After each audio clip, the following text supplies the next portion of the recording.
सांगत आहेत की नामाचं चिंतन तुम्ही संसारात राहून करा. आणि आता माऊली हे सगळं माऊली सांगत असताना माऊली म्हणतात की मी माझं सांगत नाही, मी तुम्हाला व्यासांचा पुरावा देतो. ज्ञानदेव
नामाने काय होतं, नाम केल्यावर काय फळ प्राप्त होतं हे शेवटच्या चरणात माऊलींनी सांगितले. माऊली म्हणाले की मी म्हणतो असं नाही, मी व्यासाचा पुरावा देतो. व्यास कोण होते? ज्यांनी सगळे ग्रंथ लिहिले ते व्यास होते. जेवढे जेवढे आपले सगळे ग्रंथ आहेत ना, ह्या सगळ्या ग्रंथांची रचना व्यासांनी केली. मग त्या व्यासांचा पुरावा देतो की व्यासांनी म्हणलेलं आहे की द्वारकेचा राणा पांडवा घरी. मग पांडव कोण होते माहिती आहे आपल्याला सगळ्यांना? 5 पांडव. आपल्या जात्यावर दळताना सुद्धा 5 पांडवाचे गाणे आपण म्हणतो की नाही? सगळ्यांना माहिती आहे 5 पांडवांची कथा की पहाते पांडव अखंड वनवासी परित्या देवासी. कारण एक क्षणभरही ते देवाला विसरत नव्हते. पूर्ण आयुष्य जर पांडवांचं चरित्र बघायचं असेल तर महाभारत बघावं लागतं आपल्याला. महाभारतामध्ये पांडवांची पूर्ण सगळी कथा आहे की त्यांनी कसं कसं महाभारतामध्ये पांडवांचं जीवन गेलं.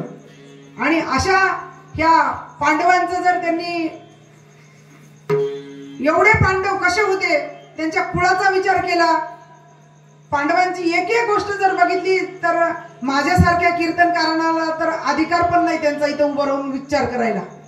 पण ह्या गादीवर असल्यावर थोडंसं बोलावं लागतंय. समजा की एकतर गुरुचं किंवा संतांचं कुळ विचारायचं नाही, त्याचा उच्चार सुद्धा करायचा नाही. पण पांडवांची प्रथा बघा काय होतं की पांडवांचा भीष्म पितामह संन्यासी होते, पण युद्ध करून 3 राजकन्या पळवून आणल्या आणि त्या भावांना बायका करून दिल्या. त्याच्यानंतर जेव्हा स्वतः पांडव द्रौपदी जिंकली एकानं, आईने आशीर्वाद दिला वाटून खा, 5 जणांची पत्नी झाली एक द्रौपदी. आता जर असं केलं तर आपल्याला काय नाव ठेवतील, कसल्या कुळाचे आहे म्हणतील की नाही? किती नाव ठेवतील ना. अजून याच्याही पुढे गेलं तर त्यांच्यात पण दूत क्रीडा खेळलेली आहे त्यांनी. अनेक जे करू नये असे बरेच काही कृत्य त्या महाभारतामध्ये आपल्याला बघायला मिळतात. पण असं असूनही द्वारकेचा राणा पांडवा घरी त्याला एकच कारण आहे की असं असून सुद्धा ते नामचिंतन कधीच सोडत नव्हते. सतत देवाचं चिंतन करत होते. म्हणून त्यांचे झालेली पाप वरचीवर निघून जायचे आणि देवाला त्यांचं खरं प्रेम कळाल्यामुळे देवाला त्यांची कधी साथ संगत सोडली नाही. मग याच्यातून आपण काय घ्यायचंय? आपण हे घ्यायचंय, आपण चुकीचे काम तर करायचे नाही. त्यांनी केले म्हणून आपण करायचे का? नाही. किंवा नामाच्या जीवावर पाप करायचंय का? जसं बघा कुठं कुठं असतं का नाही, 2 नंबरचा पैसा मिळाला की लोक म्हणतात पंगत द्या पंगत, एखाद्या मंदिराला देणगी द्या. आहे की नाही, होत आहे असं. मोठे मोठे मंदिर बांधून देते कोणी किंवा पंगत देते, कारण तिकडचा काळा पैसा गोरा करायचा आहे. पण गोरा तर होत नाही, पण जे जेवायला बसले त्याला काळं करते, ते त्यांच्या माथ्यावर त्यांचं थोडं थोडं येते. आहे की नाही. मग अशा प्रकारे त्या पांडवांनी जे काय केलं ते त्यांच्या नामाच्या चिंतनाने निघून जात होतं.